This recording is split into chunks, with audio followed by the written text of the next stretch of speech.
All right, thank you guys for coming. I'm John Towers. I'm a writer, an artist, and a host of Red Horse Radio.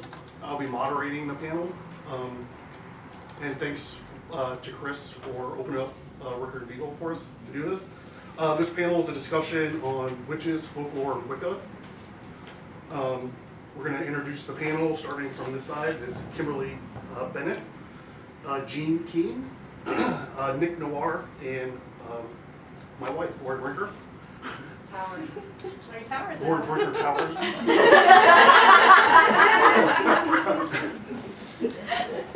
And this is Christine Soltis. She's going to do a brief historical introduction on the topic. Yeah, sure. My name's Christine Soltis, as he said. Whenever I was researching about witchcraft, folklore, and Wiccan traditions, I found that there is a lot of information. Now, we did a Life on Other Planets panel before, and during that one, it was like a lot of the information wasn't there that I needed. But on this one, there was like way too much. I had 23 pages of information. It's sitting right there. And then I kind of narrowed it down to 6, but I'm just going to kind of skim through it quickly just to give you a little introduction on the folklore and things like that. They know more about the Wiccan traditions and everything, so they'll be the ones to inform you all that. Now the word witch, I found out, derives from the word, well, the Old English words Wicca and Wic-E. The first spelling is W-I-C-C-A, and that would denote a masculine form. W-I-C-C-E was the feminine form. So that later allegedly was shortened into the form W-I-C-C-H-E, which kind of stood for both genders. After that, eventually the male name was replaced with words such as warlock, wizard, sorcerer, and witch. Eventually came to describe the female gender. Whenever I looked back at the timeline and the history of witchcraft and everything, I found that the earliest account of a person being prosecuted for witchcraft or magic was in the year 383. That was Priscillian of Beagle, and he was charged with several different things, one of which was magic and one was heresy. Allegedly, he was burned for witchcraft. In the year 906, there was a collection of church laws that appeared, and they declared that witchcraft was heretical. So they could be in trouble for that. Now then you, of course, have 1431 with Joan of Arc. She was accused of being a witch as well. And I noticed that there were a lot of statutes that were put in place starting in the 1500s against witchcraft. Now one of the latest, one of the modern day times of somebody being executed for witchcraft was a mob in Mexico had stoned a woman to death because they thought that she was doing witchcraft. The very first person that I found in America, allegedly, that was killed for witchcraft was Elsie Young. That was in 1642 in Connecticut. And essentially, there wasn't much known about this one. So that one is kind of a mystery. I know that her husband had disappeared or something like that, and she was then accused for doing things like that. The most famous American sort of witch hunt was the Salem witch trials in 1692, running into 1693. That's the one we think about most when it comes to witchcraft, but I don't think that we very much think about what happened in the rest of the world. Now, in Salem, there were allegedly only 200 people that had been accused of witchcraft, and only 20 were executed. 19 of which were women, one of which was a man, and he actually was, let's see here, he was like stoned or something. He was pressed with stones. That's how he was killed. The rest were allegedly hung. And then whenever I looked at around the world, numbers around the world, I found that Scotland was the most brutal when it came to killing witches. It seems to be that they had like over 67% of the people that were like tried for witchcraft were actually killed. So they take the cake in that one. And then whenever it comes to folklore, I just wanted to tell you a little bit about what I read for the why the black cat became associated with witchcraft. Allegedly, there was a father and son in Lincolnshire in the 1560s. This is one of the folklore reasons why black cats are paired with them. It said that these two were traveling on a moonless night, and a black cat crossed their path and then dove into a crawl space. Now the father and son decided that they were going to throw rocks at it and injure it. So the creature scurried into a house of which the persons, everybody seemed to think was a witch. Now the next day, the father and son walked across the same woman, and they noticed she was limping and bruised. So from that day on, they decided that witches could turn into black cats at night. Witchcraft has always been associated with, in a pact with the devil, whether it's a sexual relation or a deal. You'll find that that's not what Wiccan is about at all. And that's one of the mistakes that a lot of people make when they see anything or hear the word Wiccan. They're like, oh, you're a witch. You do evil things and stuff like that. Another distinctly English belief back in folklore was that the bewitching of a witch could be countered by scratching the witch deeply enough to draw blood. So they would sometimes, if they thought they were cursed by a witch, they would scratch her to draw the blood, and they would be free of that curse. And then another belief that was widely held in England was that a witch would not sink in water. What they would do is they would take Dropping this off for you folks. to her toe, throw her in water. If the guilty ones would float, the innocent ones would sink. So they would kind of save the innocent ones, I guess. And then another widespread folklore belief was that witches could not weep real tears. That was why when they were on trial, they didn't cry, they would just howl and scream and things like that. So all of these lead into the Wiccan religion, which they are all going to address for you, because they are much more knowledgeable in the modern day Wiccan practices. So we can go ahead and give that one a start. Thank you. We're going to just go down the line, and you guys can just kind of like throw out some credentials, a little introduction by yourself. Kim, go ahead. I'm an author of 2 short story collections, and I'm kind of new to the whole Wiccan witch thing, so I'm still learning. Okay, Jean? Okay. I have actually been following a Wiccan spirituality for about 20 years now, and when I realized that number yesterday, I kind of cringed a little bit. I'm Nick Noir, owner and operator of Diza Oracle. I do tarot, house blessings, spell charms. I've been involved in the pagan Wiccan spirituality for almost 15, 20 years. It's been passed down through 3 to 4 generations, and through that it's come into my life. My name's Laurie Towers. I grew up in a traditional religious setting and started to get into the Wicca spirituality around the age of 20. After about 8 years of research, I decided to really follow it. So I'm still kind of new to the whole thing, but I am mostly drawn to crystals. Right now I have a collection of over 330. Their energy is just amazing to me, so that's like my closest connection is through the crystals. All right. We have a couple questions, and then we're going to open it up to Q&A if you guys have anything. The first question, I'll ask it, and then we'll just go down the line, starting with Kim. Define Wicca and the traditions behind the religion, and go ahead and continue by telling us what it means to you to be a Wiccan. Well, Wiccan to me is like, it's nature-based. I was brought up in the Christian church. I was a Sunday school teacher, and it just seemed like every time I turned around, you were getting told that you were going to burn in hell. And I finally asked my mom one day if whatever I did in life, if she thought that I would ever deserve to burn in hell. And she said I could do the worst thing on the earth, and she would never want me to burn in hell. She would want me to take responsibility for my actions. And I started becoming interested in Wicca like maybe last spring. My sister-in-law's Wiccan, and I have a good friend that is. And they've been kind of talking to me about different things. I'm fascinated. I'm addicted to the tarot cards. And I'm fascinated with spell casting, and I have I don't nearly have as much as Laurie has in crystals. I've got 6. But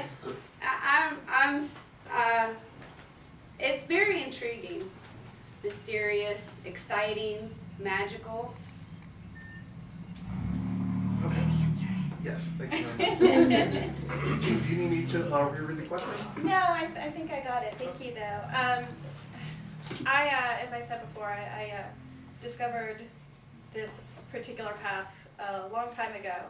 And growing up, I grew up right here in Pittsburgh, and I would ask my parents, what religion are we? Because for some reason, I don't know about you guys, but when I was going to school, the kids always made a big deal about what church they went to, what religion they were. And so I would go home and say, Mom, what religion are we? And she would say, that's for you to decide when you grow up. And to this day, I tell her that is one of the best things that she ever did for my brother and I. I did a lot of soul searching and researching, and in my late teens, I was introduced to some people through my brother that dabbled a little bit in paganism in general. And then I was introduced to somebody that nowadays I call her my bestie. But she introduced me to Wicca in particular, and I felt very drawn to it. It's, when she explained to me the basics of it, it seemed very natural to me. One of the things that drew me to it is the fact that Wicca is very much what you make of it. You could ask 20 different people the question that he is asking us, and you will get 20 different answers. What does Wicca mean to you? And it's very personal. For me, personally, it's a connection to nature.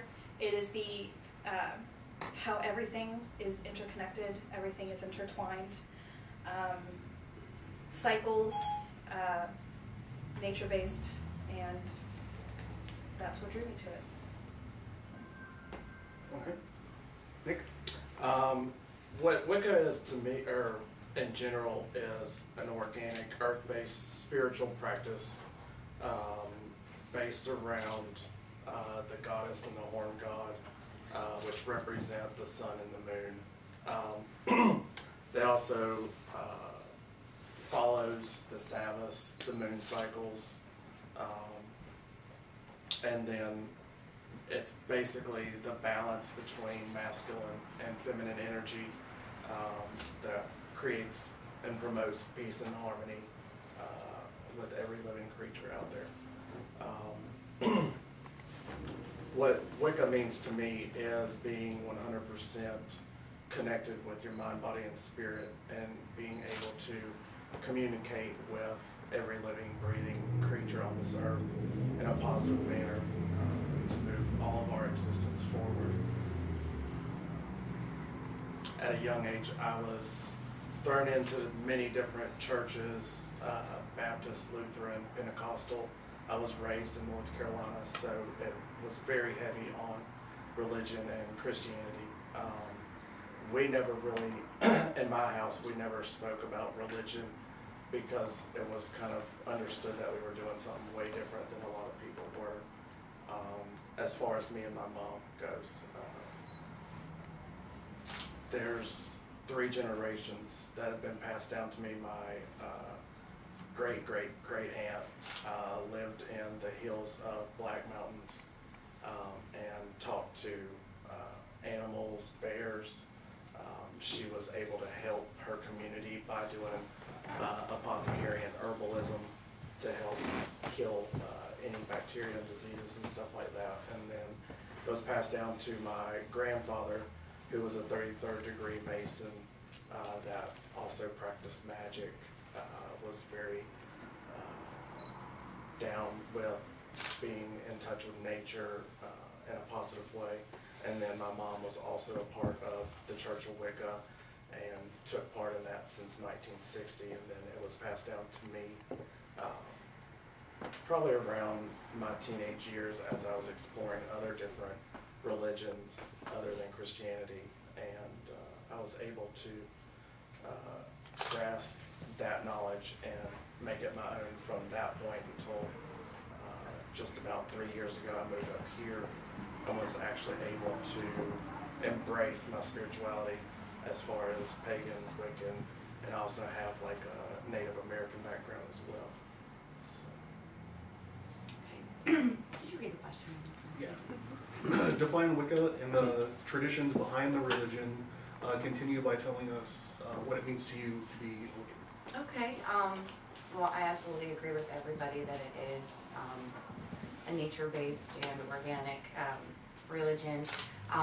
What it means to me to be Wiccan is finding that connection every day with nature, whether it be, I mean, in our hectic days, we have, of course, real moments all the time, but just to get away from that for a moment and almost even, you know, a minute of meditation and connection and just looking up and seeing a hawk in the sky or seeing the leaves rustle, like you make that deep connection with nature, and it kind of takes you away from everything that you're going through at that moment. So that's really helpful to me. And nature is everything to me, and the sun and the moon and the cycles. So I really don't have as much to say as everyone else. I feel like everybody kind of covered it really good. That does happen with the fourth sleep. Yeah, but and I just want to say that, you know, it's a constant learning.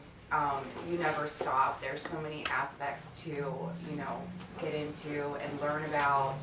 It really does never stop. Like you're constantly on this path. It's all about the journey, not the destination. So. I have a quick just side question. Are you guys all like self-practicing, or are you, or have you ever been involved in like a coven? I don't know if that's like a real term. I'm self-practicing. I was actually self-practicing for a very long time. When I first started looking into this, I actually looked into covens, and I was a very straight edge kid, and a lot of the people that I associated with at the time were looking into paganism and Wicca as a way to rebel. Not that there's anything wrong with that, but they couldn't understand that this, you know, straight edge kid who didn't want to rebel against anybody was just generally felt drawn to this. And so, you know, they tried to make me jump through a lot of hoops, and I got a lot of cold shoulders, and I pretty much said, well, the heck with this, I'll just do this by myself. And I actually found this book, Guide for the Solitary Practitioner. And I saw that and said, I can do this on my own. So for a very long time, I did practice solitarily. I would get together with my friend who introduced me to it. Every now and then we'd, you know, get together, celebrate a Sabbath, and sometimes we would invite friends, but mostly it was by myself. I have, within the last couple of years, gotten together with a group that practices outside of Pittsburgh in Murraysville at a Unitarian church. And these are a group of people that really welcome me with open arms, no hoops to jump through, just come on in and It's not like science. cast some circles. Yeah. Yeah, I try to get out there as much as I can. I don't get out there as often as I would like to because I am a single mom, but I get to go out there tonight and see them. So. Sweet. It's good. I'm also a solitary practitioner, especially like up until 3 years ago in North Carolina, there is no existence of covens, there's no open expression of spirituality, there's barely any metaphysical shops, so everything is kind of like hush-hush, you don't really say anything down south about it. But since I've been up here for the past 3 years, I've been able to participate in some rituals with other members in a coven and stuff like that, as far as the Unitarian Church. So it's really hard to find a group that's getting together or a coven. Most everybody that I know is very self-practitioned. I'm solitary as well. I don't really even see much online when I look for local groupings, but I'm fine with being solitary. It's like I said, it's your own path, so I'm comfortable with that. All right, big question number 2. Kim. Discuss some of the trepidation, prejudice, or misunderstanding you have dealt with other people in regards to your beliefs. And do you find yourself defending yourself like you are undergoing a trial? I have, because I'm new to it, I really haven't encountered a whole lot of that. But yeah, I've had to defend it with like some relatives or like coworkers, because they'll see my tattoo and they'll ask me about it, and I'll always tell them.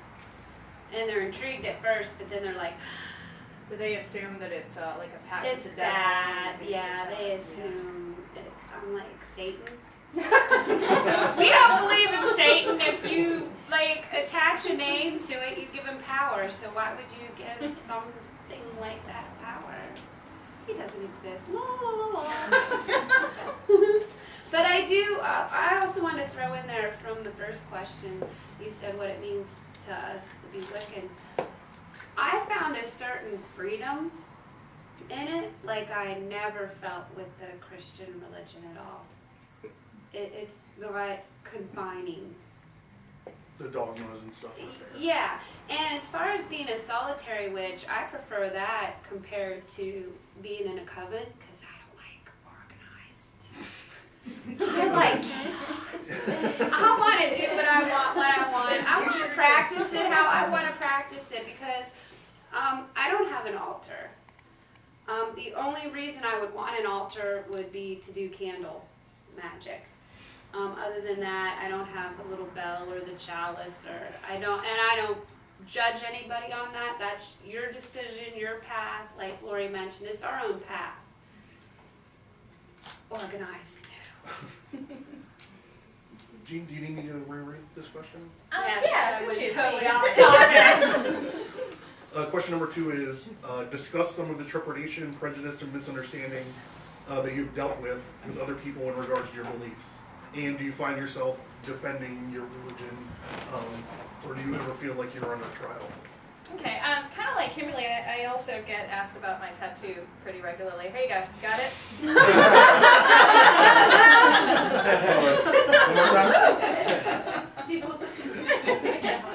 more time. And I often don't even realize that, I don't typically wear this low cut of a shirt, but I wanted to show it off a little bit, and so I tend to forget sometimes that I might be wearing something where it's showing, and so people will randomly ask me about it quite often. And I have stock answers for depending on the situation that I'm in, and my typical stock answer to what's your tattoo all about is it's a spiritual symbol. And most people say, oh, okay, thanks.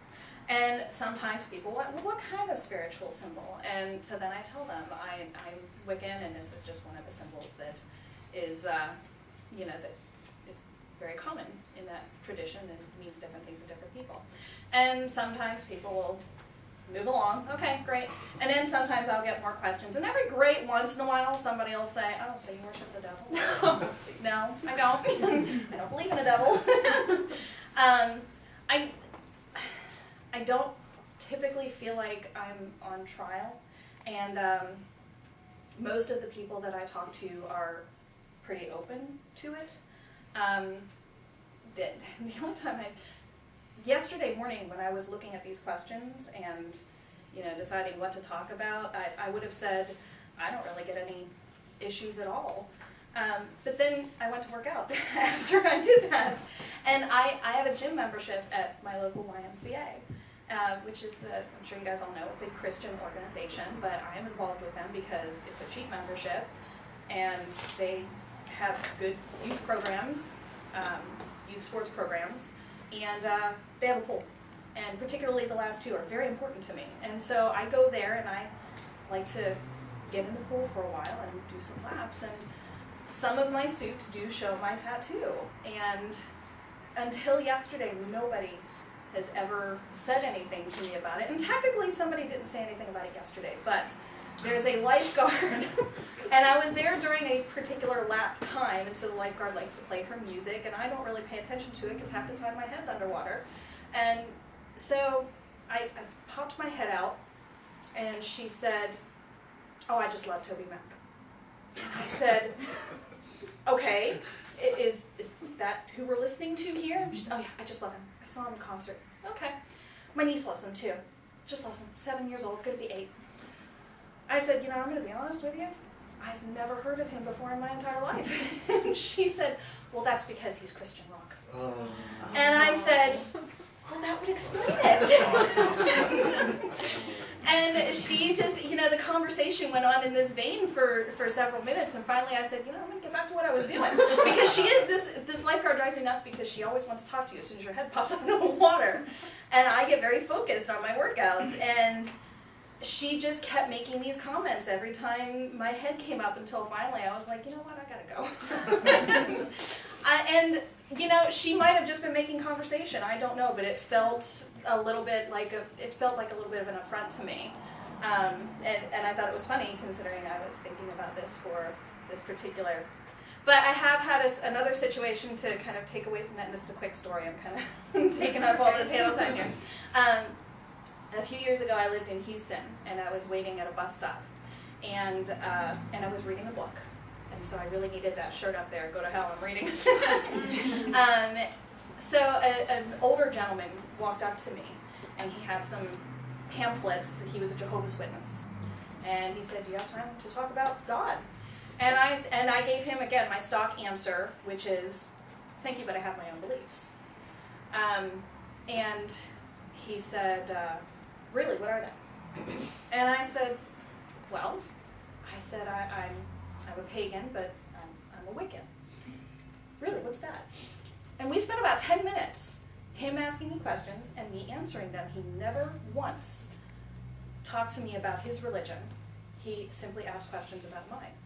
And then he said, well, thank you very much. It was nice talking to you. Have a nice day. And he walked away, and I went, I love Jehovah's Witnesses. Because it was a very refreshing experience, and not something that I get very often. The next panel, Jehovah's Witnesses. So I think I answered your Yeah. question sufficiently. Thank you. What was the question again? This is the longest question ever written. It's like zero. I know the first half. Discuss some of your trepidation, prejudice, or misunderstanding you have dealt with other people in regards to your beliefs, and do you find yourself defending your religion, or do you ever feel like you're under trial? Yes to everything. My entire life has been a trial.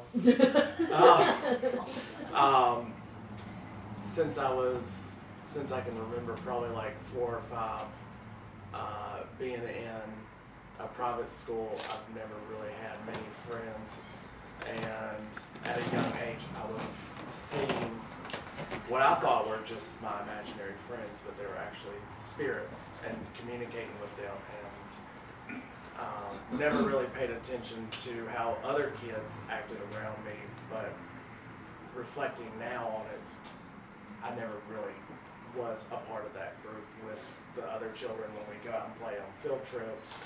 I would be the one walking around collecting rocks and bugs.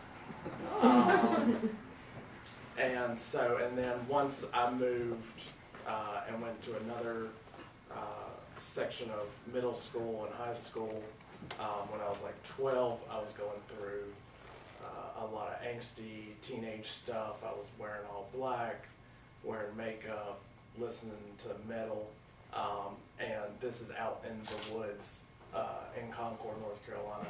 So I mean, everybody else is wearing like John Deere stuff and taking their tractor to work. We had an agricultural, section of the school where they would like do livestock and all this stuff, and so I was the one that was like totally not like anybody else in Concord, and so there were multiple times before and after that I found pagan and Wiccan that the jocks, the whole football team would try and beat me up, and I would spend the entire time of the lunch period staring them down to get them to leave me alone. And then now, later on, I go to the gas station, they say that I'm going to hell, I'm a devil worshiper. At the gas Satanist station? at the gas In Concord? station. Yes. Yes. Yeah. I couldn't go anywhere without being acclaimed as a Satanist, a devil worshiper. I was going to hell. So I never spoke of anything I never wore a pinnacle out in public. I never did anything remotely other than obviously my appearance now. So, I mean, I did kind of ask for it, but at the same time, I did it on purpose to prove a point. And you could ask anybody here or down there who I was, and they would say, oh, well, he's a really nice guy. And that was to prove a point, that it doesn't matter about your appearance or what you look like or what you practice. Like, I'm still just like everybody else. Yeah. And then now up here, I don't feel very attacked at all. It's the most free that I've ever been in 30 years. So We don't have to take a look at the surroundings before we get out of the gas station. right, yeah, yeah. So, being raised in the South, it felt like being on a witch trial my entire life. But up here, it's very different. But I mean, there were like 3,000 churches in a small area in Charlotte. Yeah. So, I mean, there was like a church on every block. So. Okay, I don't really feel too much trepidation with it, just based on the fact that, I mean, I've always been open with everybody, I'm pretty approachable.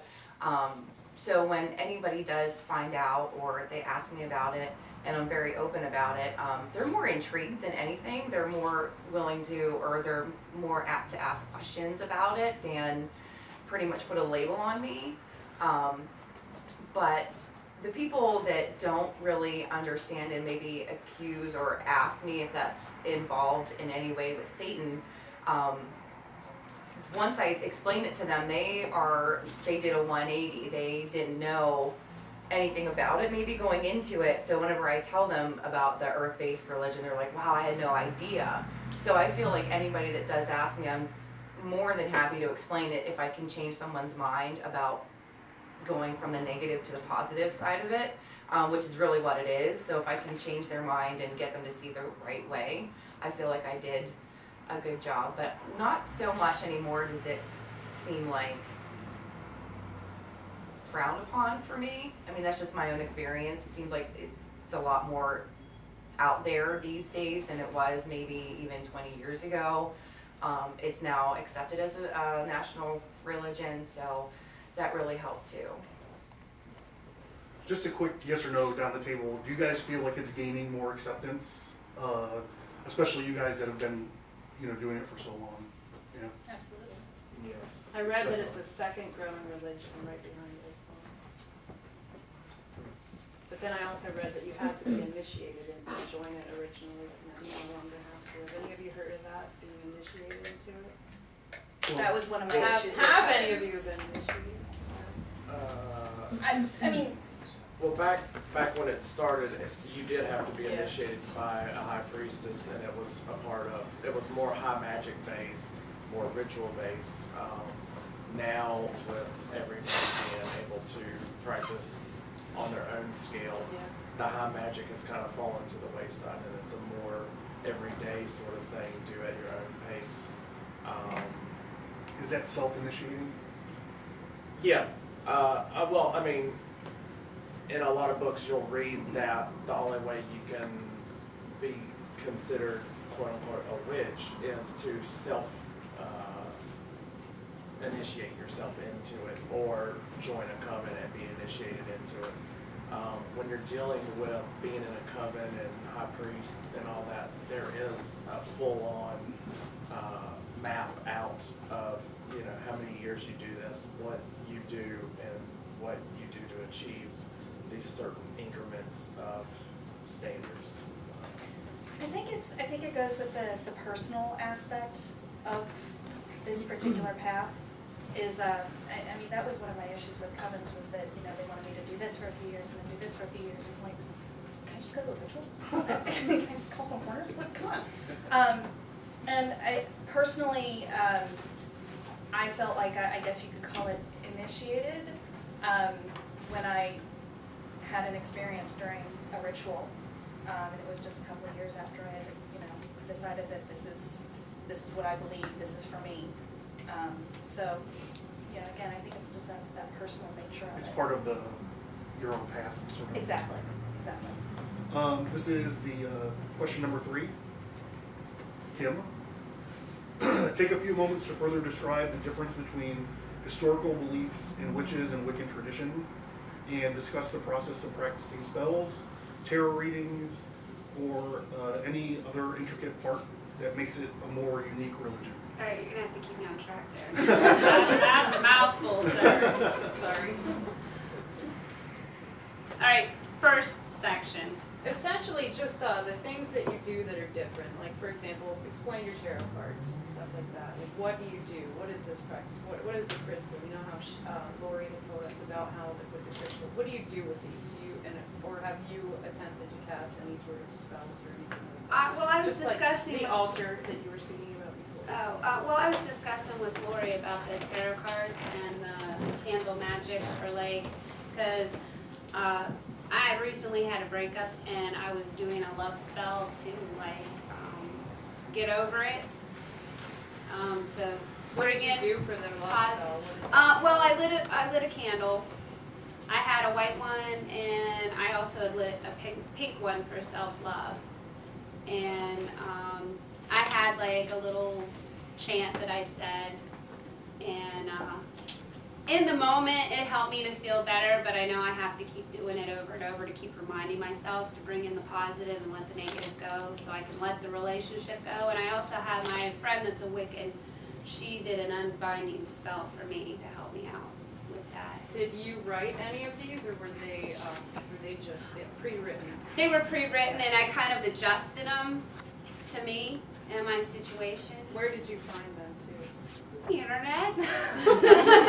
I have them written down. They're on my phone. I have like links.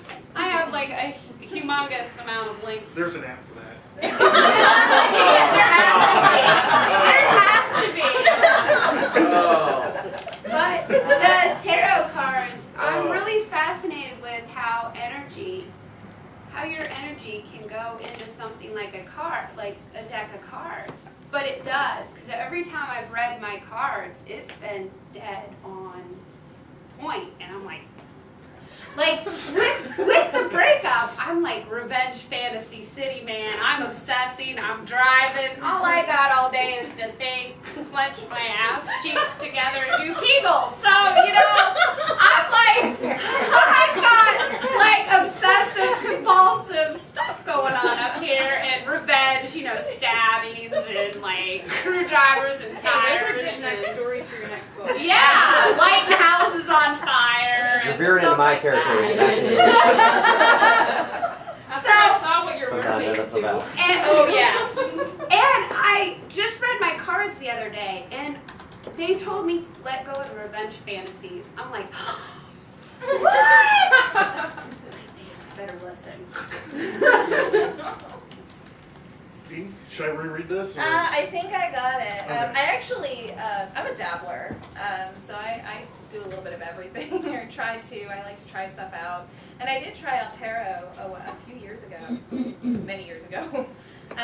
It was a deck that was given to me by somebody that I thought was a friend. He was a boyfriend of a close friend of mine. And I played with them a little bit, and I was pretty fascinated with them. And then I found out that the person that gave them to me was severely abusing my friend. And so I pretty much looked at that deck and said, I cannot touch you anymore. So, because that is what this is that, it's all about energy. And so for me, having that hateful, that angry energy in those cards would have been really bad for me. It would have bled into my life. When it comes to spells, my take on spells is that,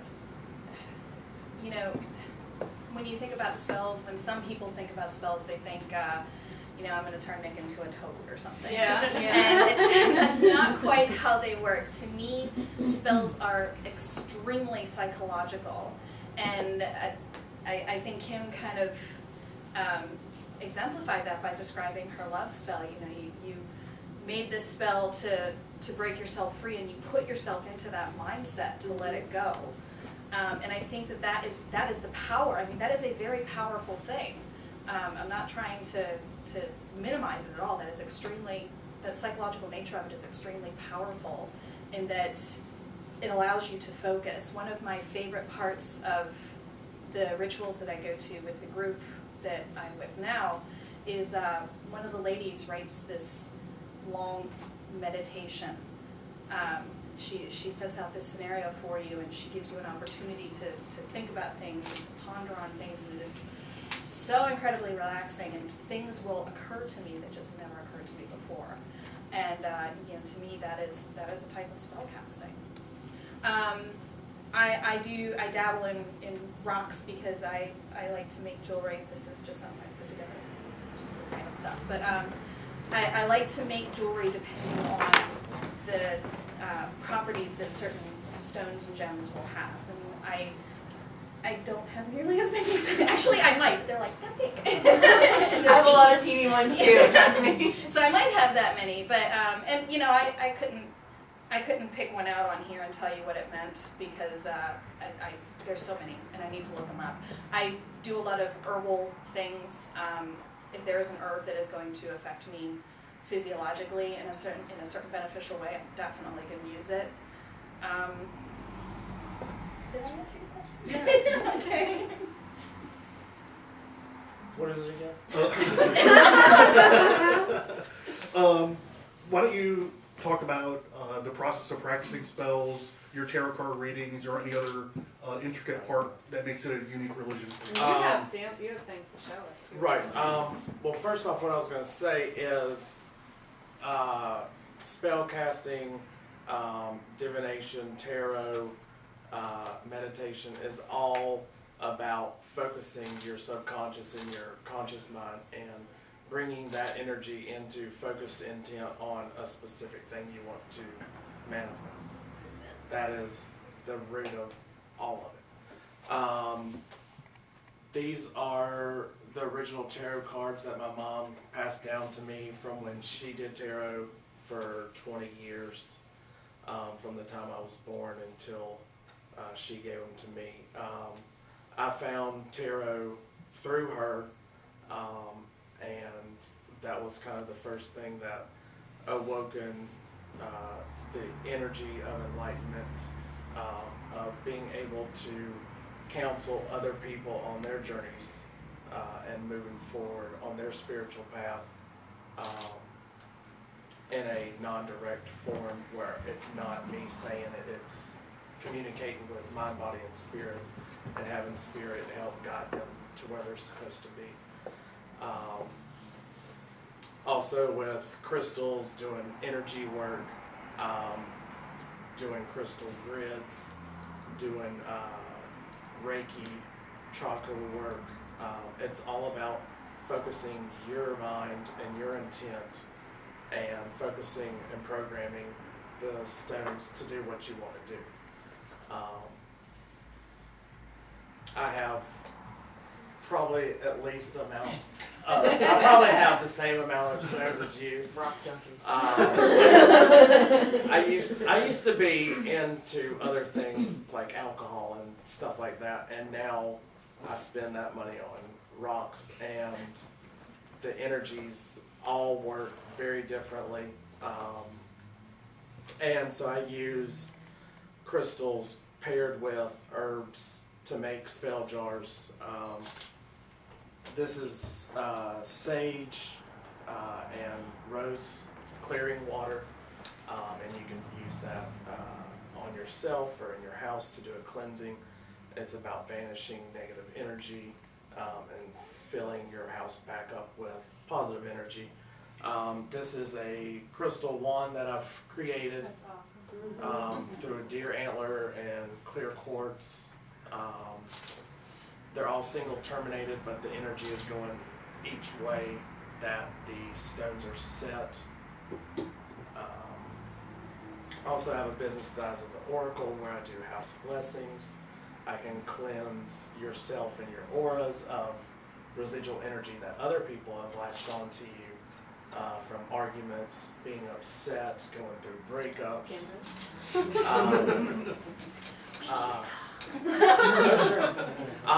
Spell casting is whatever you want to make it. but it's the use of focused intent in a sacred space to manifest something positive. I mean, obviously there is a dark, negative side to it, but with that comes the karmic rule of you're going to get it back threefold. But initially, you can write a passage or create a blessing or a spell paired with color, paired with crystal, paired with energy, paired with intuition, and that's what creates a spell. You can do it your way, or you can do it, you can handwrite it, you can get it out of a book. It's whatever calls to you. It's all based on intuition, how you feel about it,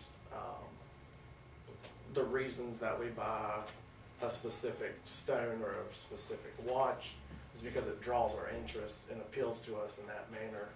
That's using your psychic and intuition ability on a daily basis that you just don't realize. I mean, we all started out that way before we were programmed through religion, through other people's mind control, through TV and stuff like that. So,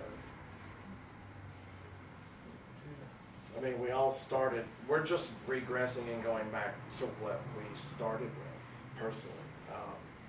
Our ancestors started with rocks and judging what time of day it was by the sun, and judging what season it was by where the moon fell on the earth, and using the herbs for what they're really supposed to do. You can use herbs for medicinal purpose, divination purpose, or physical, to heal. And so the reason we grasp towards these is being a part of pagan and Wiccan is being able to heal yourself and heal others in a positive manner, whether it be through herbs, crystals, spells, cards, tarot cards, divination, whatever it may be. It's teaching you on that path to heal yourself from what's going on in the world and how to help heal others, and all of us move cohesively as one to the next level. I think you've just gotten a lot of new recruits. I find that like I said, my deepest connection is with the crystals. I like to take their energy. Of course, I cleanse and recharge them, scramble, any energy they may have, and before I reprogram them to help me. The power is just amazing when you can harness it and you have the intent. I like to use candle magic as well with the crystals, oils, anything that is personal to me for that spell based on the properties of that crystal or the oil or the candle color. And it's always sacred to me. I always carve into the candle with one of my tools, consecrate it with the altar oil, anything that's relatable to it. And I mean, it's really just, like you said, it's intent and what you put into it and what you hope to gain out of it. And if it's positive, it's going to help you, no matter what you're going through. It's never failed for me to at least assist me in something, whether it be for, just my emotional, my mental, or my physical well-being. It's always, it's an assistance, and it's just like like everybody's saying, it's so personal. But when you find your own connection with it, it really does bring more to it for you. It makes it so much personal, so much more personal than, following some kind of religion where you just kind of take the same thing away from it as everybody else. Yeah, you essentially listen to what they tell you instead of Exactly. creating on your own. Exactly, and that's the fun part about it, is you do create something for yourself, and it's that's the personal part about it. So From an outsider looking in when watching Laurie, it's fascinating. Like when she goes and she's gonna pick out new rocks, like she'll just dig through like the bin, and then she'll just grab one, and she's like, "This is the rock," What does that do? He's like, it's vibrating. 3 hours. He refers to it as vibrating, like the ones that are Oh, that's a vibrating. really good way to put it. Yeah, the ones that are vibrating. Is Yeah. The ones that you grab. So Yeah. My it's personal like, favorite We have some Are you? appetite. You have. Don't give me this. I will get, you can have it. No, it's yours. No, Take I love it. it. It's No, my favorite. I can get another one. No. Let's Don't put go. it back. Can't give it back. You can't give it back to me unless I gave it Can I pay to you for it? you. No, not at all. Absolutely God, I not. have tight. So, those were the questions that were prepared. Do you guys have any questions you want to throw up here? It sounds like you're, warmed up and ready to talk. yeah, they finally got chugging, and now you're gonna end it. I know. Usually had 'em go over. You've been using the word pagan and Wiccan. Are they the same? Is there a difference between them? Is There is a difference. Pagan is like the umbrella that holds Wiccan together. You can be pagan and not be Wiccan.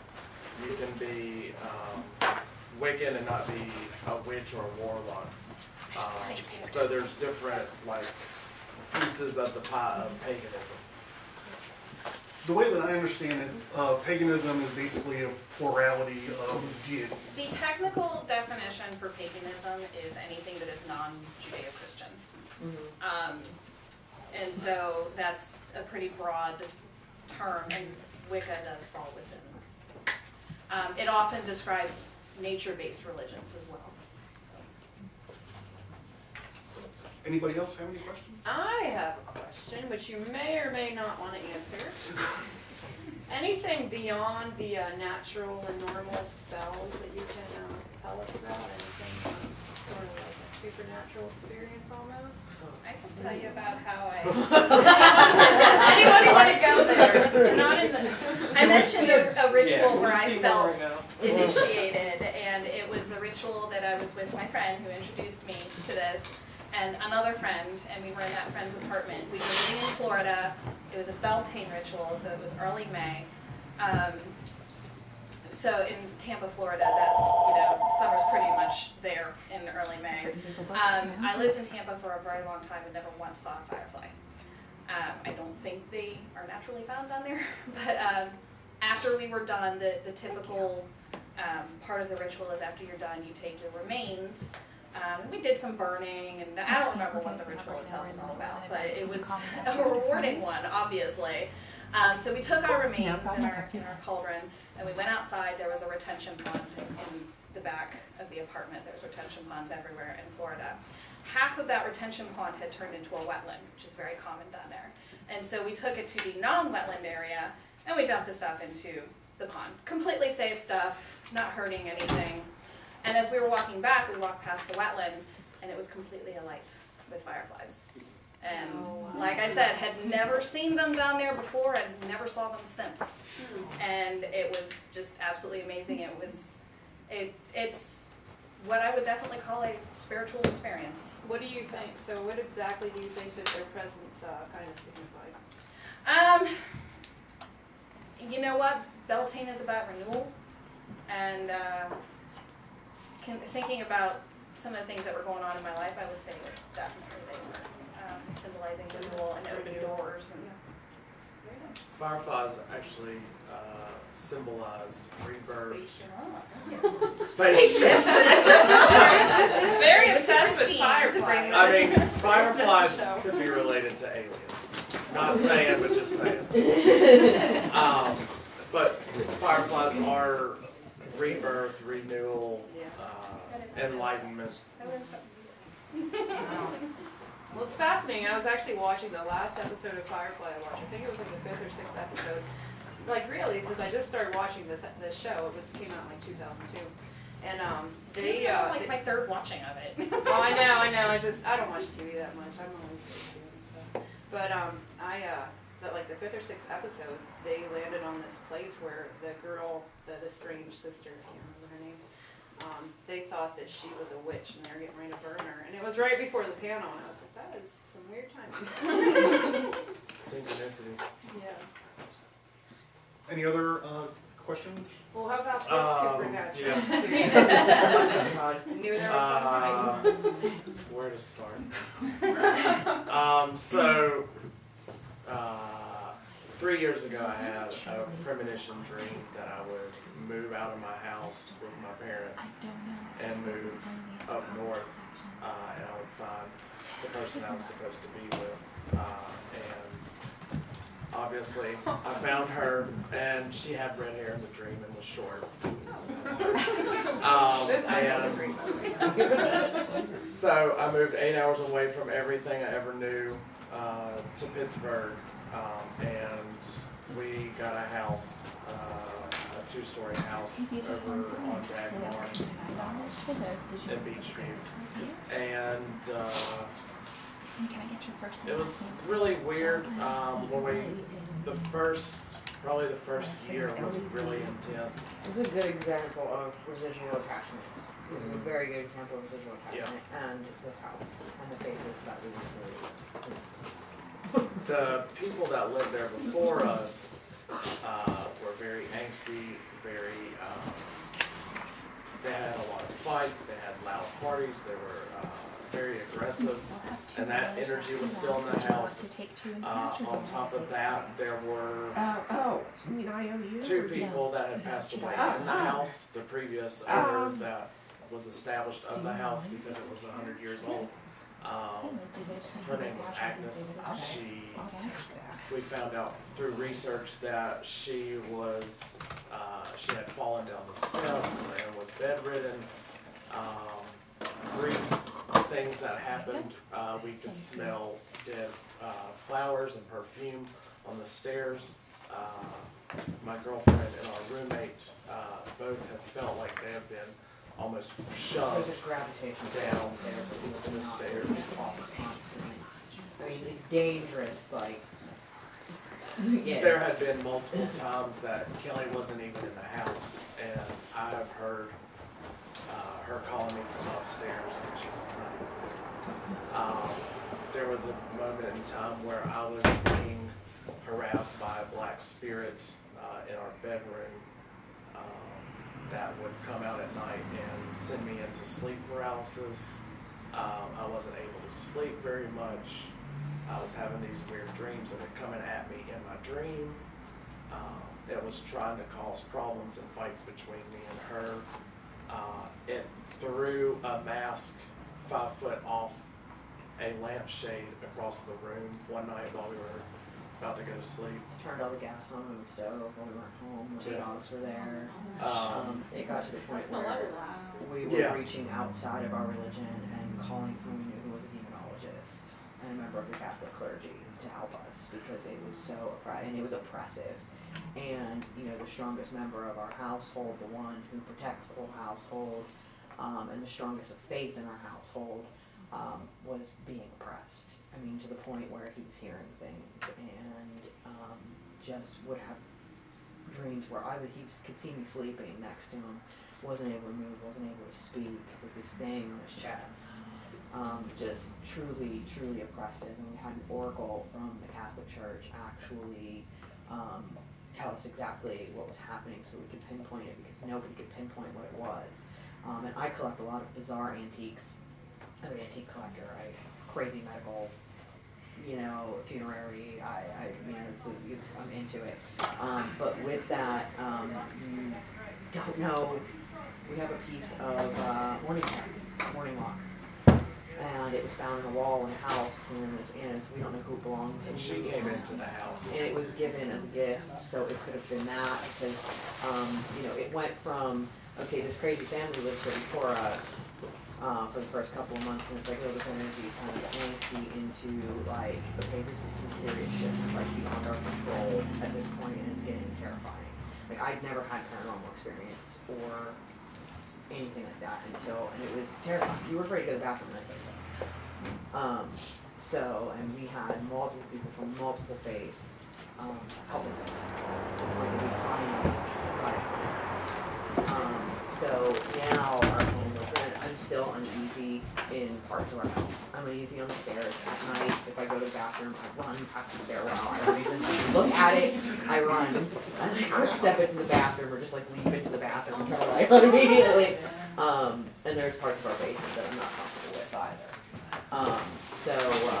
In our attic, I don't want anything busy when I'm up there.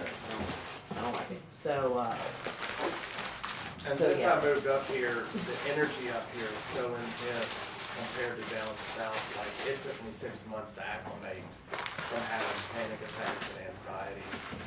Just because I was able to feel all that energy. There are a lot of spirits in Pittsburgh that are still here.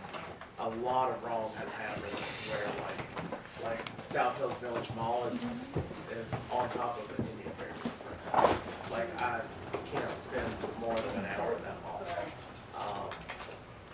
The Three Rivers also is kind of a pretty big vortex of energy. It's just, there's a lot of things going on here that, as a sensitive person, you feel that causes anxieties and weird interactions. There's not a, I lived in a house probably from the time I was 4 until we moved when I was 12 in 2 different houses where 3 people died and they all killed themselves. One hung themselves in our garage, one blew their head off in our bathroom, and the other one overdosed in our living room. And there was paranormal activity for at least 4 years in that house. The TV would come on and light snow would come on at 3 o'clock every night.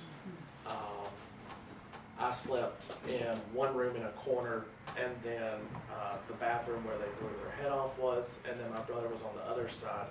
I would wake up religiously every night at like 3 in the morning, crawl past the bathroom and hide under my brother's bed and sleep under there.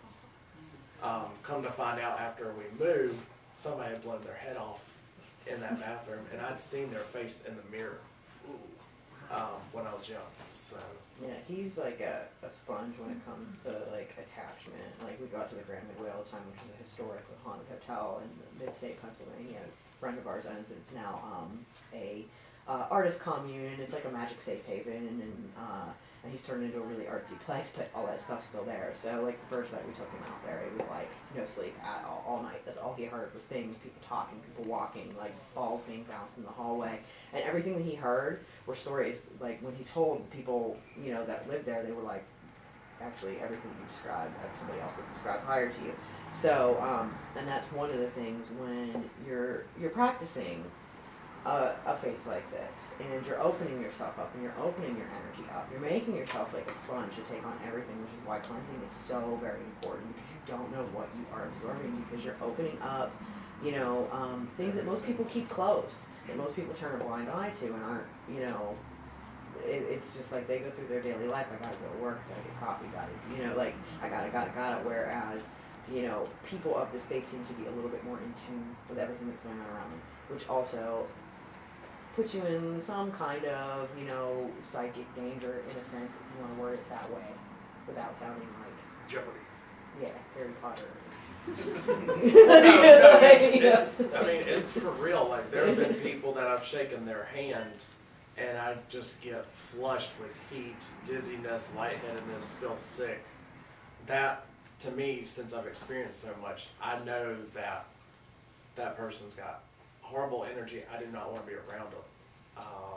And that's one thing that I've noticed since I moved up here is understanding, you know, when I was doing cleansings and we had 2 spirits in the house, I would get them down to the last room and then almost have a panic attack, feel flushed, lightheaded, dizzy, felt like I was on fire.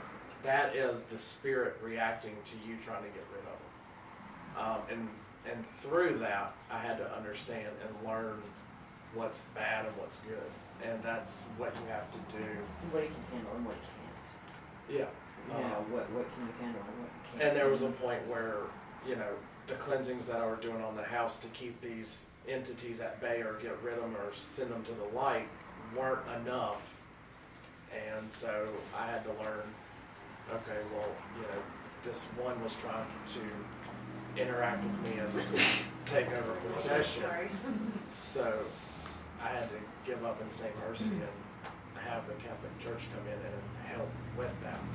And through that, I understood that, okay, well, it's not all hunky-dory. You are opening yourself up to energies that you may not want to accept.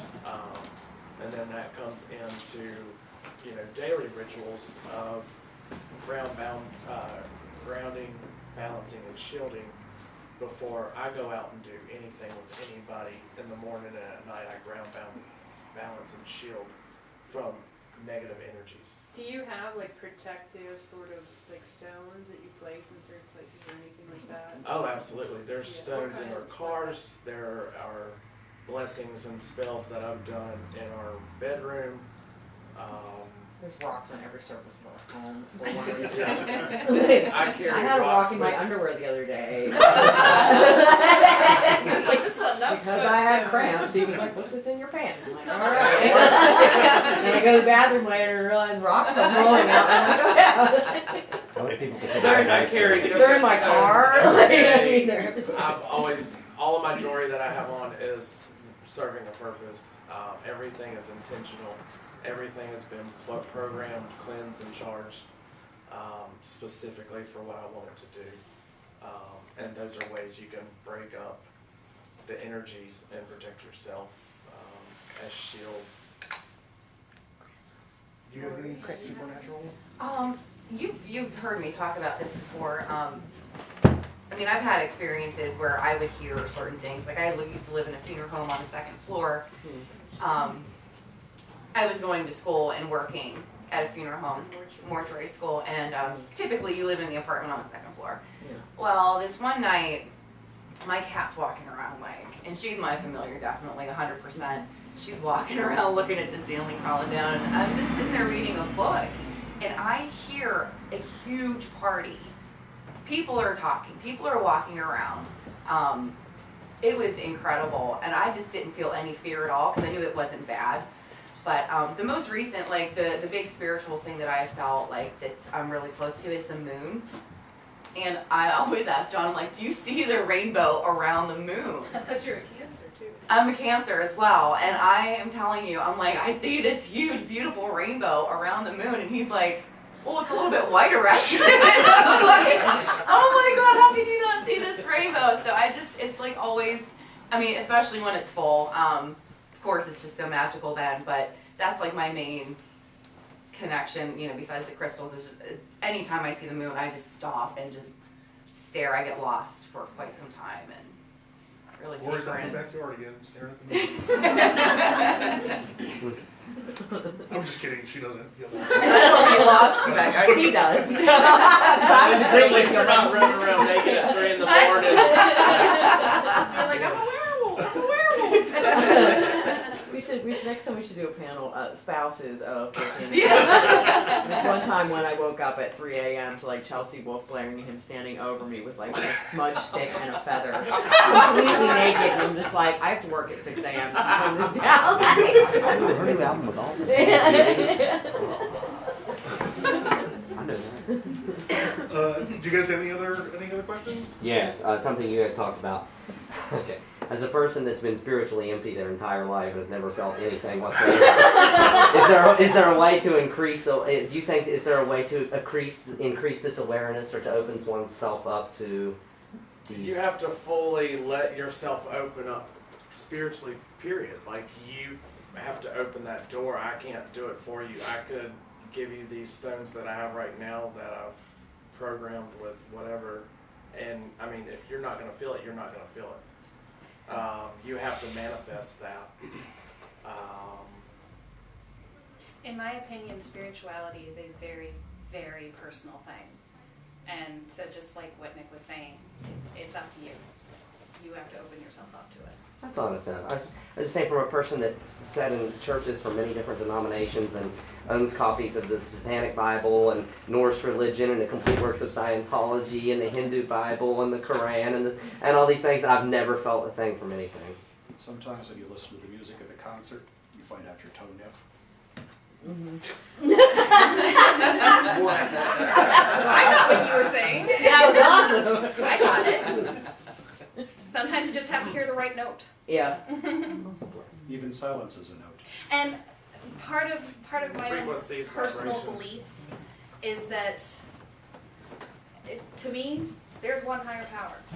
But it's up to each individual person to decide if they want to call it anything, what they want to call it, how they want to pay homage to it. So, Christians call it God. I call it a goddess and a god. Buddhists call it Buddha.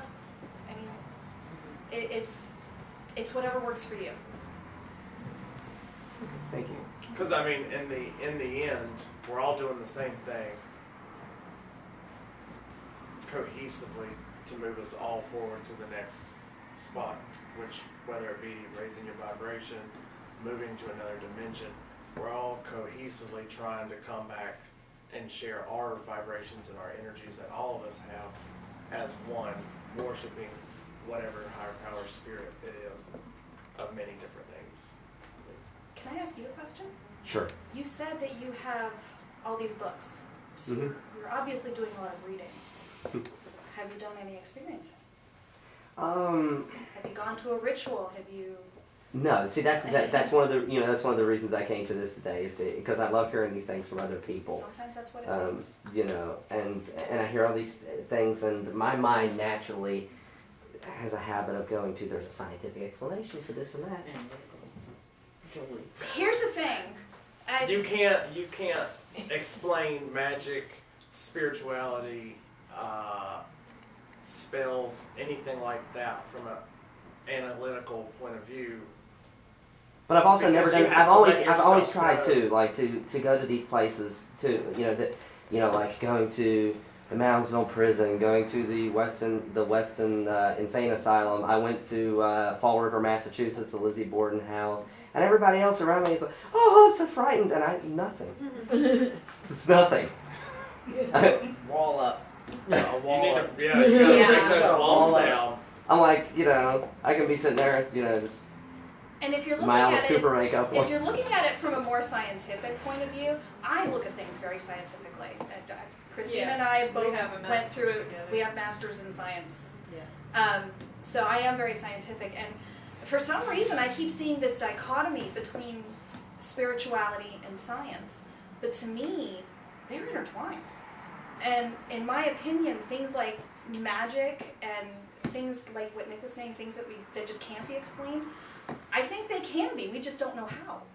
Because once upon a time, there are things that are just nowadays proven with science. They are facts that 500 years ago, if you had discussed it or if you had exhibited it, you would have been hung or burned at the stake for witchcraft. The fact of the matter is, you have to have faith. Yeah. Period. Without faith, nothing matters. I guess that's the biggest hurdle for me, being that faith, by definition, means You can read every book out there. It's not going to help you understand or prove a point. If you don't have faith, you have to have faith without the understanding of books. Like, as far as religion goes, from the time I was little, it's always been natural. And then now, later, in the past 5 years, I'm understanding that everything I've been doing for all my life has an attachment of a word now to it. Whereas a lot of people that read and then try and do spiritual stuff, they already have this understanding of what it's supposed to be. And there's no faith there, period. So it's like reading all of that analytical stuff is, and not letting your mind be free enough to understand what spirituality is. It doesn't have to be explained. And she's right when she says, like, you have to go out and actually experience and surround yourself with that, because you really don't know how anything's going to affect you. It was like, I went to Presbyterian Church my entire life, and I fell asleep. It was either really hot or really cold, or I was tired. But I went with my father one Christmas Eve to a candlelight mass. And it was the first time I'd ever felt anything in a church. And granted, it wasn't like my connection to God and the Christian religion or anything like that. I didn't believe it. Christianity is so oppressive. It's insane. But you know that when you get that like weird skip in your heart and like your hair is raising on the back of your neck and you kind of feel like your eyes welling up a little bit, that's when you know something has hit you. And until you actually sit in and experience things, you're not gonna have that moment where it's like, okay, like I'm finally feeling something from this. So you kind of have to experience it. Like reading it from a book, you're not gonna get those same Quite experiences. frankly, when if you you're just read surrounded it, it sounds a little weird. by it. And that's any Sounds a religion. little weird, yeah. Well, No, it you just know, sounds like clever fiction Full effect, to me. full effect. Yeah, it really does. Well, And then you have, that's why you have to experience it for Yeah. yourself. Another thing is with tarot cards, they're just regular cards. I have a set of tarot cards, and I also have I have a set of tarot cards. I have 2 different Ouija boards. One with the sigil of Baphomet in the center because I thought it looked cool. Yeah. Have you ever used any of these I had a couple items? crystals. I had an altar dagger. you clearly have a fascination. I do very much love it, and I watch a lot of old English film, particular films with Peter Cushing and Christopher Lee, and and so I collect these films that have things to do with the occult and Wicca and paganism and things, and so I've always had a great interest in all these different areas. But personally, to me, it's just always felt like fiction. Well, I think your best way, if you learn that way, you learn through reading and text. I think that reading about earth science is probably your first step in, because when you have a love and appreciation for earth, that's going to open you up into this faith, because this is a nature-based faith. And that's what Jean and I, we learned a lot about, the earth, all the processes of earth, storms, everything that you needed for that. And I think that if that's how you learn, through just a textbook, then start reading about that, grow a love for the earth, and that will lead you into this if you are open. I do appreciate the Earth in the sense that, as so far as we know, it is the only habitable planet at the moment. Well, so far as we know, I said so far as we know, by life as we know it. I always argue with scientists when they say, "Oh, we're looking for carbon-based organisms," or we're looking for organisms that require oxygen and nitrogen. I say, well, maybe they don't. Exactly. We, You know, we discussed that but- in July of Yeah, last but year. what I was saying, The yeah, level was of as so far as our understanding at the moment, Yeah. So I guess that's my appreciation. Well, it sounds like the panel is just telling you like overthinking and overanalyzing is like scrambling you, and you need to tap more into your intuition, like Nick was talking about earlier. It sounds like that's the advice of it. One of our friends is an local pagan, so she questions everything. She has to be able to wrap her mind around I tend to everything. do the same thing. And I tell her all the time, and like Nick has told her over and over again, he's like, just quit overthinking it. That's not what it's about. Like, quit overthinking There's it. a time and a place for that, and then you just have to do it. She's got a retaliation or a question for everything, but she's part of the faith. But she always is like, and she wants to experience. Like, she'll sit in the Grand Midway and like spell after spell after spell when she knows that place is charged with layers upon layers of historical energy. Nothing happens. She's sitting there waiting for it, and she's questioning everything that happens. So she's not really kind of letting it happen. Hello, can I help you? Like, it's not something that can be forced, or like you can't lay down an equation and be like, oh, that's it. Like, it's not one of those like. Not forced till after things. They the say event that we're that hosting right now is done, science so requires anytime after belief. 5 would be okay. Just consider the Witcher defies gravity. Yeah, Yeah.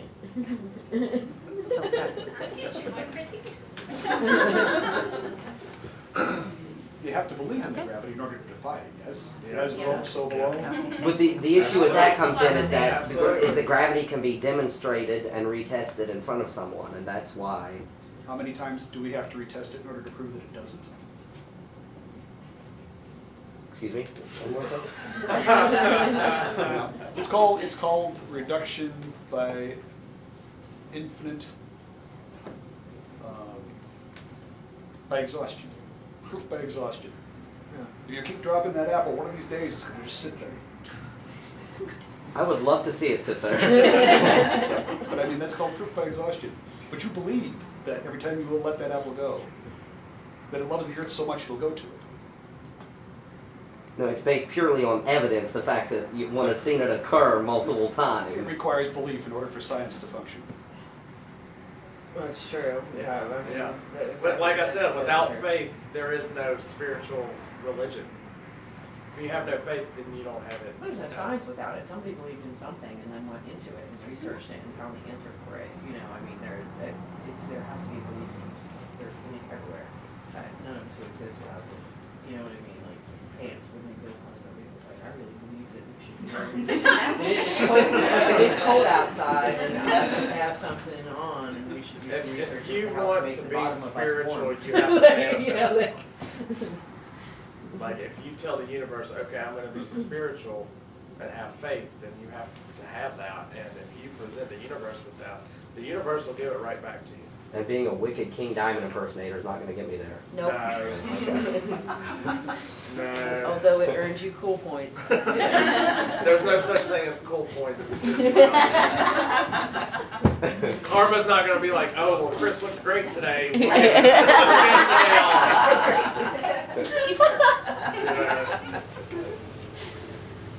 Well, Any more Yep. questions?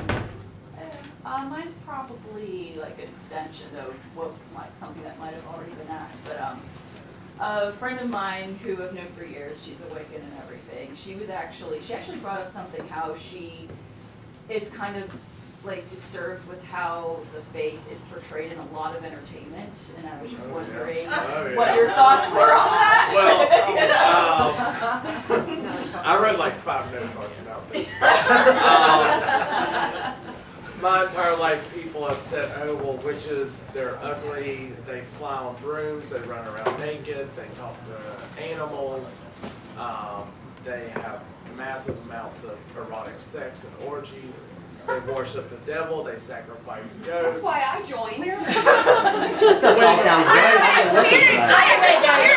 You are doing the ritual goat sacrifice at the end today, right? Right. Like a tarp Right. and okay. Oh boy. Really? But reality is we're just showing appreciation for what was here before today's society existed. Yes, we may or may not fly around on brooms. Yes, we may or not run around naked, but no, we don't have orgies and the massive amounts of unprotected sex. And worship the devil. That's what I was hoping to hear today. We don't hurt anything. I mean, the Wiccan read is harm none, do what thou will.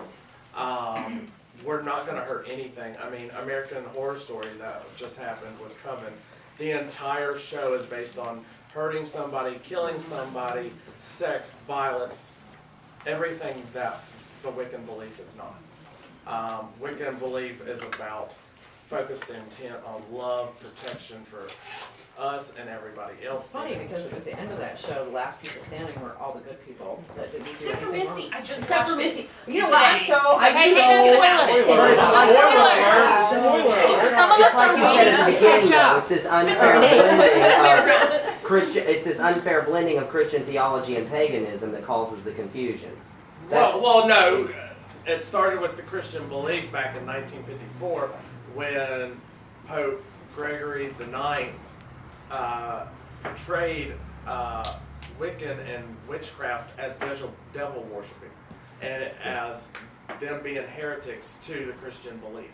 Because they from they day have to one, understand the separation that they didn't actually believe in a Christian devil. well, that it's understood all the way back to the beginning of time that things that aren't explained to society of people automatically are negative, are bad, they're the unknown, so they have pretty much swept everything aside into Satan and devil worshiping that they don't understand, can't explain, period. The first accusation of witches was 1000 AD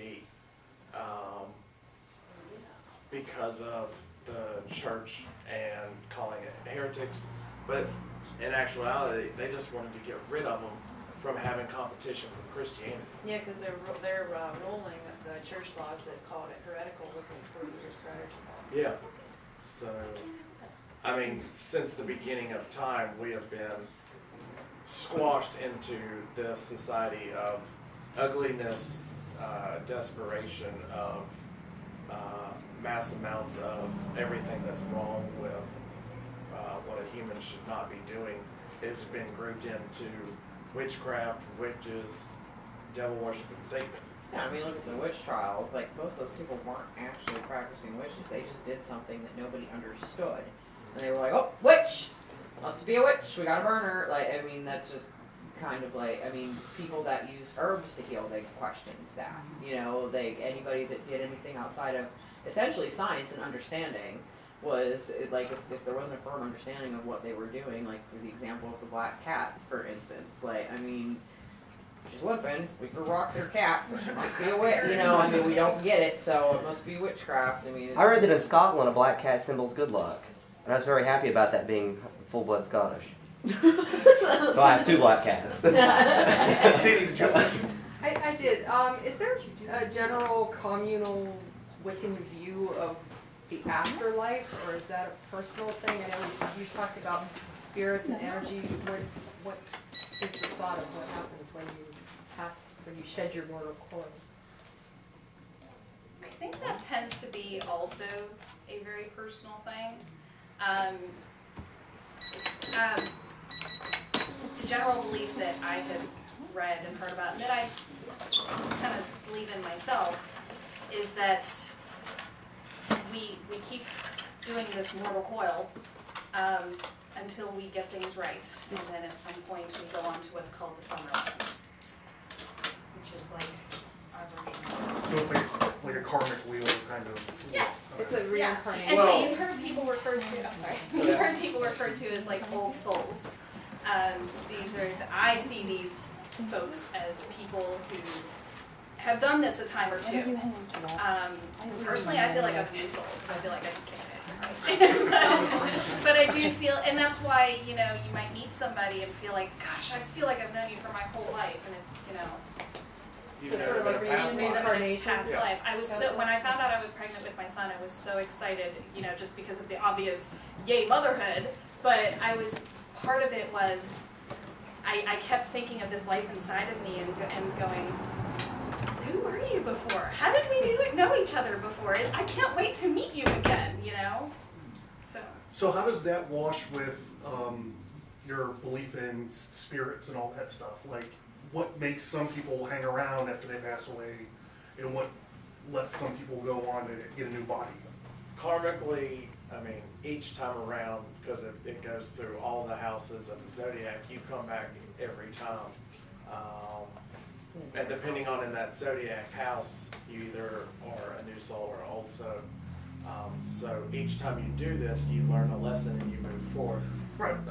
If you don't learn the lesson, then you get stuck until you understand and learn the lesson. Okay. And Same as moving on. I got you. You know, hold on. when doing house cleansings and house blessings, I encounter people that have still been there, and so I communicate with them, and then if they want to, they're able to move forward, then I send them to the light.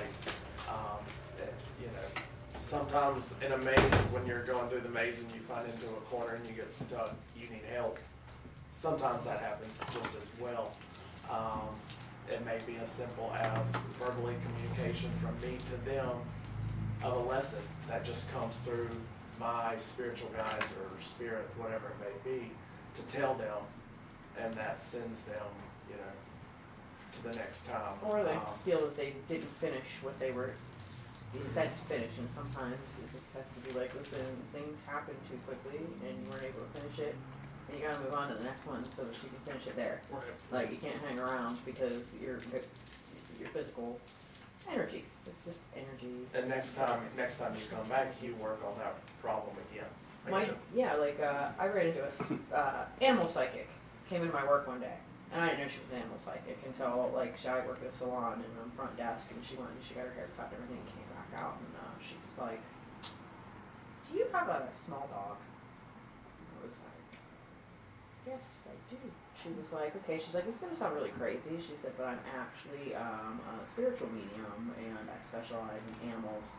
She said, "I'm actually here in Pennsylvania to go to a horse stable because there's been some serious problems, and they're thinking it's stemming from one particular, and I need to go in and figure out which one it is and all of that." And she actually did a past life regression on my dog. And because my dog is really aggressive, weird, and like he's not your average dog. I always say that he got like stuck somewhere in like the reincarnation where he's not exactly a dog. He's like a man that has some serious issues. He's like shit. He knows he's in a dog's body and he's pissed about it because he's still like on the human end of the wheel. And I was right.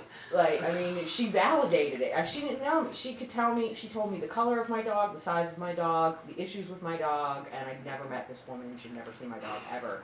And that he, in his past life, was mentally handicapped in some way, a lot of anger issue, unable to express, had accidentally hurt people, was not a bad soul, but not able to communicate and therefore communicated aggressively. And that he never got out of that cycle in that life. And so in this life, the reason why he was put in my path, because I'm the only person that he'll, cuddle up to. I'm the only person he'll have anything to do with. And that it was my job to correct and teach him in this life so that he could move on and evolve back up, essentially, because he'd actually taken a step back in that last life, and that in this life it was my job to complete that and be like, which I don't feel that I have because he's still an asshole. But It's true. Yeah. I've never met a dog like this before. Yeah. Have you guys heard about the recently, like on? There's some TV show where they've been talking about little kids that are having their old memories while they're still alive, and like acting out, like the one little kid. Is this So a he was reality his show? grandfather or something? I don't watch reality. Well, no, it's like investigative It's like reporting or documentary. something. Well, like this one little kid starts talking about how he was an airplane pilot in the war, and he keeps talking about how he couldn't get out of the airplane when it was crashing.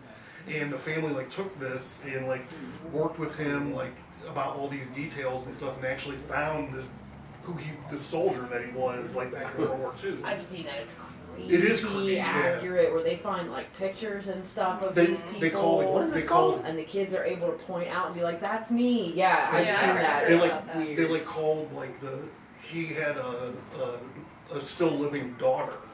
And they called the daughter, and I don't know how you have this conversation where you're like, hey, I got your dad as a little kid, but they took him to meet her, and because they had to work all that stuff out of him so he could I guess be himself and not Live his new life. Yeah. Not his old one. So I know it's not really on topic, Well, but we got around to talking about Recently, in the past 4 years, I met somebody that was my mother in a past life, up here in Pittsburgh, and right out the gate, I knew I had those feelings, and I knew she was my mother in a past life.